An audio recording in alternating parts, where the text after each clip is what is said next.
So I've gone ahead and deleted what I had created. We just have a stock third-person template, and I've taken our character and I've rotated him. But that doesn't matter. We can have him in the stock direction. And you could call your project text here something like AI tests. As I said before, we need a few things. We need a Blackboard, we need a behavior tree, we need a character, we need a controller, and so on. However, you may have seen in other tutorials that green all over the level. And so that is one of the primary things that we need first. That's called a navigation mesh. And basically what that is it tells the AI where it can and cannot walk based on the navigation mesh settings, based on the controller settings, and just based on the general geometry. For example, the character probably could not walk up this wall unless you gave it the ability to. However, based on the stock character, we know that we can walk up these stairs and go around here and then come back. So knowing that, since we'll base our character off the third-person character, that means that our AI will be able to do that. But they won't do it on their own. They need some way to calculate where to go and how to do that. So to do that, you go to volumes and you want a nav mesh bounds volume. So just drag that into your level, this little cube, and now anything that this cube envelops is where it will calculate for AI to be able to move. So you want it to cover any part of your level that you want the AI to be able to do actions in. So the easiest way to do this, you can either type in the values in the boxes on the right hand side here for X, Y, and Z, or you can go to geometry editing mode. That's Shift 5 is the hotkey, and you can select the faces by left clicking on them and then using the widgets to resize each face individually. So just make it the size of the level, or of course in another instance, if you just wanted your AI to act in a certain area, you could create it just the size of your certain area. And so as you can see, that it envelops our entire level. But now you're saying, where's the green stuff that all these other projects show?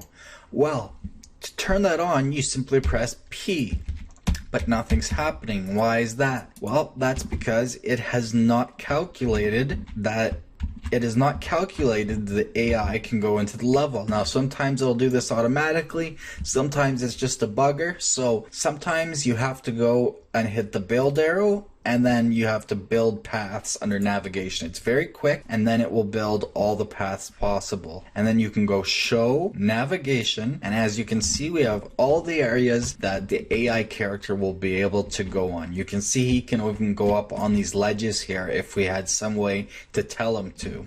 If you didn't want that, you could simply just lower it, and it should recalculate it automatically like that. Now he couldn't go on the ledges even if we told him to. So as you can see, he can go up the stairs, he can come over here, he can turn around and go back, and so on and so forth. The floor is completely usable. If you don't want to see this, like I said, just hit P and it turns it right on and off with a click of a button. I like to leave it on when I'm working generally though with AI. So let's create the blueprints we need for our AI. Let's create our character first. So let's make a new folder. We'll just call it AI Episode 1. We'll right click, new blueprint class, and search for character. So we want a third-person character. We're just going to make a duplicate of this third-person character in the template because it's the easiest. That way I don't have to go through how to make a character from scratch. So you can see we have a third-person character. It inherits from the character class, which inherits from the pawn class, which inherits from the actor class, which inherits from the object class. So we're going to make a third-person character.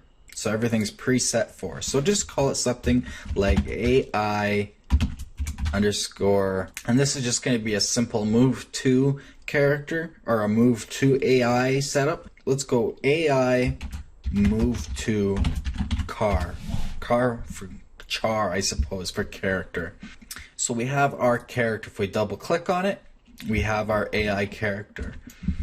Now you can see over here under pawn, if If it's a bit confusing, the eyeball up in the top right corner, you can click on it and collapse all categories. Under pawn, you see we have AI controller class. So this will be the controller I was talking about that will control our AI. And we need to create one because AI controller on its own won't do anything. You'll see if we drag him into our level and hit play, he's not going to do anything. He will just sit there and breathe all day. So, to preserve our precious oxygen, let's make him do so. How do we do that? Well, like I said, first we need to change so that he has a controller. So, back in our folder, let's right click, blueprint class, search for controller. You'll notice we have player controller up here, but not AI controller. And so you see we have AI controller underneath that inherits, from controller, that inherits from actor, that inherits from object. Now, player controller is a class all on its own. It's completely separate from AI controller, as you can see. It's completely separate. So, an AI controller or player controller, well, they do the same thing, sort of. An AI controller is completely different. So select the right one. You want AI controller. So select it, and let's call it AI. I like to put C for AI controller. That's the industry standard. _ move to. So that'll be our controller. So now that we have that, let's just save to be safe. Let's go into our character again, and now we can go to AI controller class and change it to AIC move to. So now he's being controlled by that controller. However, again, it's not going to do anything because we haven't set anything up in that controller. So next, like I said, we need a Blackboard and we need a behavior tree. So let's right click, miscellaneous, and up at the top is behavior tree. So let's select that and let's call it BT, so that's behavior tree _ move to. Let's also right click, miscellaneous, Blackboard. You can always control Alt while you're over them to get more information about them. So BB for Blackboard _ move to. So we have our controller, we have our character, we have our Blackboard, and we have our behavior tree. That's everything we need. So let's start setting them up. Let's start with the Blackboard. Remember I said the Blackboard holds values called keys? So as you see, we can add a new key over here under Blackboard, and you have a bunch of choices. So you can have a vector key, so you could have a key that sets it to a certain point in world space in X, Y, and Z. You have an integer and float, so you could have a key that's a numerical value that possibly changes. You even have classes, you have booleans, so you could have a key that simply asks a true or false question. So we're going to want, however, an object, because we're going to just set it to a certain point, a certain object, an actor in the map. So let's just call this move to lock for move to location. That'll be the name of our key. The rest doesn't really matter. If you wanted, you could give it a description like this is the key for the object we are going to set our character to move to. So let's save that, go back to the editor. Now open up your behavior tree. You'll notice in the behavior tree you could switch between it and the Blackboard back and forth. First, however, under the behavior tree, under Blackboard asset, if it hasn't already, make sure that you select your Blackboard. Otherwise, you won't get your key. So make sure you select your Blackboard, and then you'll be able to switch back to it and then back to your behavior tree using the buttons up here nice and easily. Unfortunately, you can't do that in the Blackboard. It doesn't let you go over there. It's broken in 4.7.6. So we'll just be working in the behavior tree. So as you can see, we have this root node and we can drag things off of it, but we'll get to that later. For now, we know, however, that we have this behavior tree, though. It's down here, nice big letters. We have our Blackboard over here with our keys, and in our behavior tree, we have a Blackboard tab with our keys. We can't drag them in or do anything. It just it lets us know what keys we do have. You can see up here we have decorators, services, and tasks. Like I said, that's what we kind of talked about. So anyways, let's work on our controller so that we can actually do something. So open up your controller, your AIC, your AI controller, and it looks just like a regular blueprint. We can go to the event graph. We can delete the stock nodes that it adds. I don't like having that setting on, actually. You'll see we have a few inherited components. Nothing we need to worry about right now, though. However, to set up our AI controller is very, very easy. What we want to do is on event begin play, so when the game is started or when the pawn/character being controlled by this controller is spawned for the first time, execute this. And so what do we want to execute under those conditions? Well, we want to simply run behavior tree. So what that will do is if we go to our behavior tree, it'll start running the behavior tree. It'll go through all of its checks and whatever you set up. It'll start running it. So behavior tree asset, BT asset, you need to select. So we'll select our move to behavior tree. And what I like to do is take the return value, and this tells you whether it worked. What I like to do is drag off of that, make a print string, drag backwards off of the string and type in append or concatenate. And then under A, I like to type did BT underscore move to start running question mark space, and then for B I just plug it into the return value and it'll cast the boolean to a string.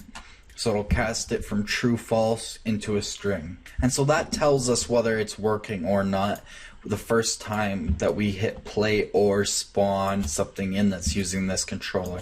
This is just for debugging. You don't have to do it. So what we're doing is under these conditions, we are simply starting to run a behavior tree. As simple as that. Compile and save. Again, he's not going to do anything. He's just going to sit there wasting more precious air. That's because our behavior tree has no actions. So how are we going to create actions for him to do?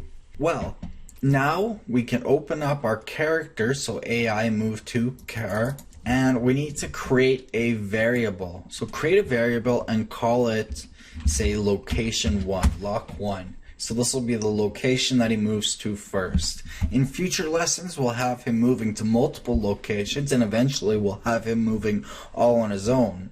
So we'll have location 1, and you would think we want it to be a vector, and we could do that if we had chosen a different key, but instead let's search for actor, and we just want a plain actor reference, an object reference. We want it to be editable. So that's public, so you can hit the eyeball over here, or you can press the edible checkbox, and we can give it a tooltip such as this is the location the AI character will move to, and we could even give it a category so it's easy to find. We'll call it NPC, non-player controlled character. So compile and save that, and then go back to the editor, and with your AI character selected in the level, if we go into the details panel and collapse all categories, you'll notice we now have an NPC category. If we expand that, we have our variable location 1 that we can set to anything in our level. So let's set somewhere for him to go to.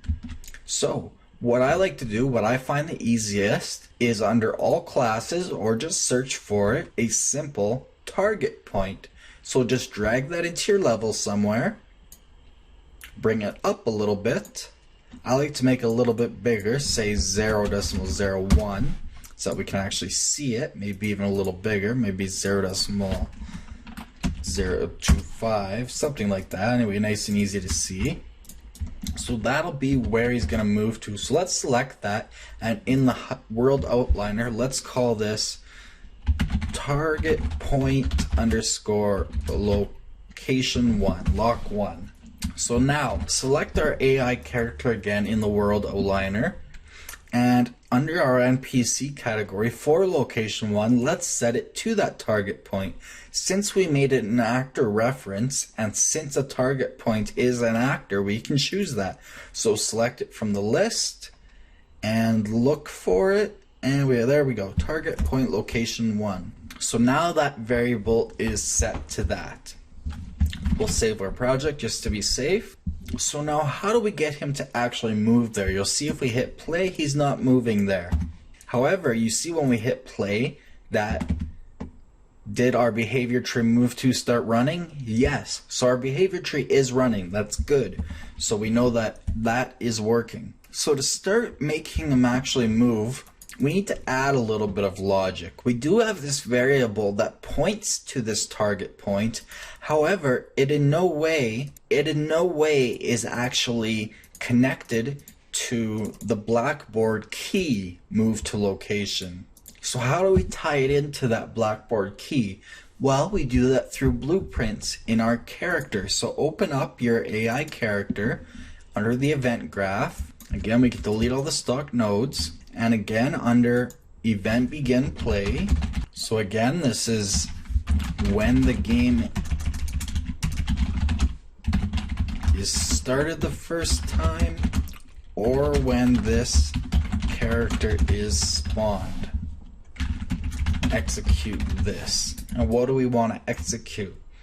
Well, we want to set a node up called set value as object. Now this won't show up. You need to uncheck context sensitive, and you'll see it's under Blackboard. So set value as object under the Blackboard category. And so basically what this does is it sets a value being our key, move to location, to an object. An object can be anything. Everything inherits from object in Unreal Engine 4. You'll notice if you right click with context sensitive off and just search up set value as, you get bool, class, enum, float, int, name, object, rotator, string, vector.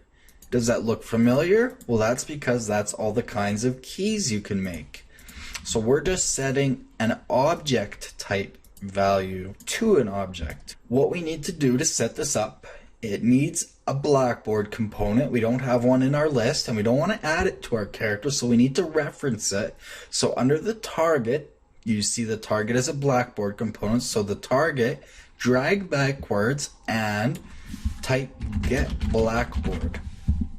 And what that will do, if I could spell it, we'll turn on context sensitive. It's under AI, get Blackboard, that one there. It will get the Blackboard that this AI character is using.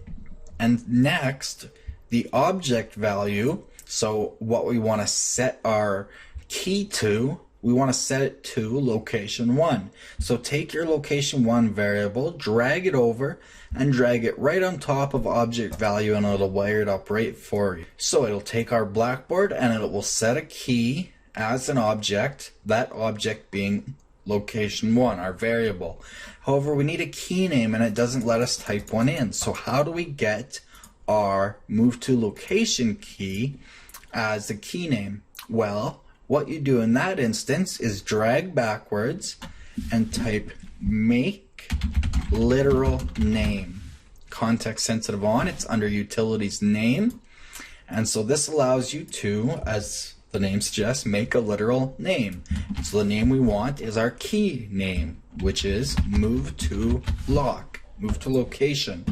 So under these conditions, we want to set a key to an object. The object is what we set our variable lock1 to. Our key name is move to lock, and we're using the Blackboard associated with this AI character. So compile and save that. However, he still isn't going to do anything, but we're very, very close now. So now our variable, our NPC location 1 variable to that target point is tied into the key. Now that that is tied in, we can go to our behavior tree and we can actually use it. So how are we going to do that? Well, we need to set up our behavior tree. So first we have root, so this is where everything starts at. Then we want to drag off this little bit here and we get some selections of what we want to do. We have a selector. So what that does, a selector, it runs each of its children in turn until its first child succeeds, and succeeding will make more sense once we get to behavior tree tasks. And once the first child succeeds, then the selector fails and it goes around again. And then we have a sequence. And what a sequence does is it runs each of its children in turn until one of the children fails, in which case the sequence succeeds. And then it goes on to the next one. And that will make more sense here in a minute. And lastly, you have simple parallel. And what that does is it allows to run 2 children. Only 2 children can be drug off it. The first one must be just a single task node, so just something like move to location or a task that you create. However, the other one can be a complete subtree, but it runs 2 children at the same time, so hence parallel. But what we want is just a simple selector. You can work with a sequence too in this instance, but I like to use a select. We can give it a name. We could call this, well, selector is fine the way it is. So under selector, or we could even go selector, what do we want to do? Off of that, as I said, it'll run each child in turn in sequence, kind of. However, we'll drag off of that and we'll take a sequence.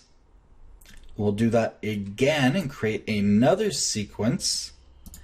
And this is where that makes sense now. You see these little numbers, so you can see 0 will be run first and then 1 will be run first. So these are called child indexes, the little numbers.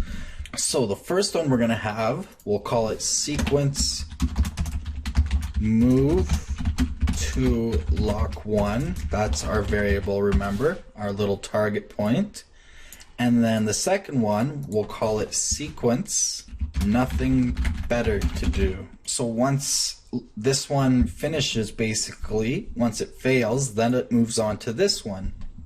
And so with nothing better to do, that's basically a fail-safe. So you could call this a fail-safe if you wanted. Fail-safe. What we want to do is drag off of that and go to tasks, and you'll see you have some tasks. Unreal Engine 4 gives you some stock ones. Make noise, move directly towards, move to, play animation, play sound. Those are stock tasks that Unreal Engine 4 gives you. However, you can make your own. I've created a couple examples just to show you that they show up in the list. I have 2 behavior tree tasks, new blueprint and new blueprint new, that I could choose to use as a task just like that, and it would run that task. However, what we want to do is just a simple wait.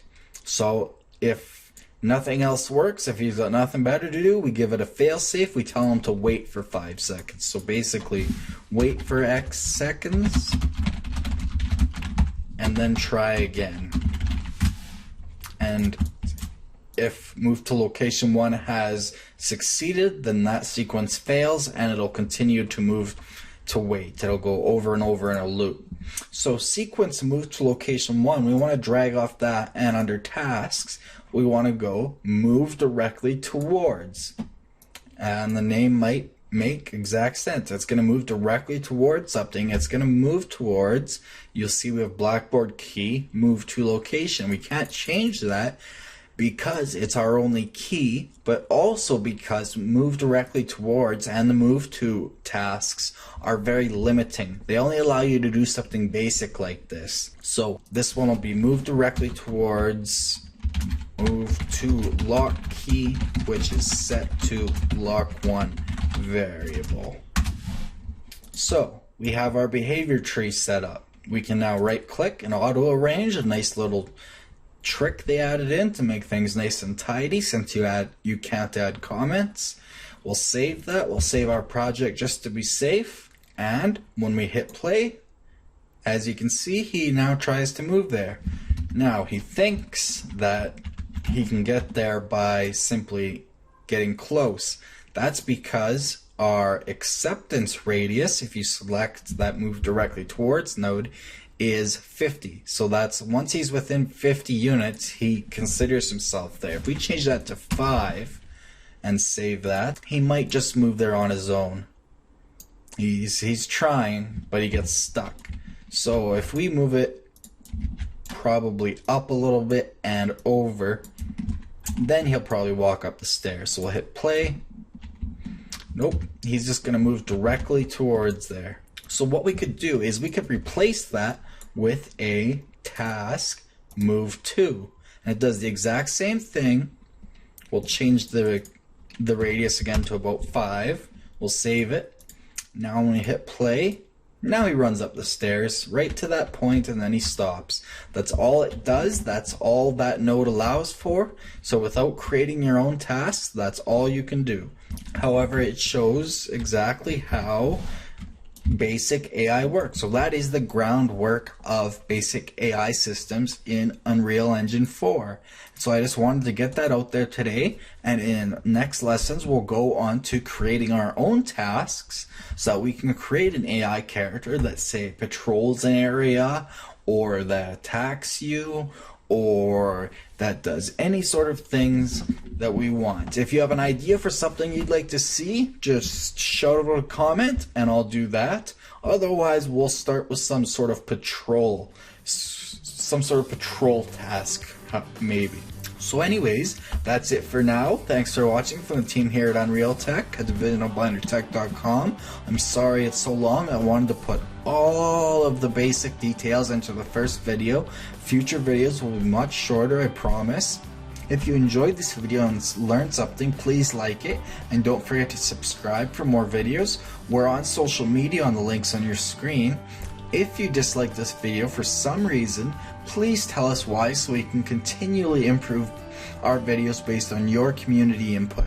We also take requests, so we'll see you next time. Remember, create your way.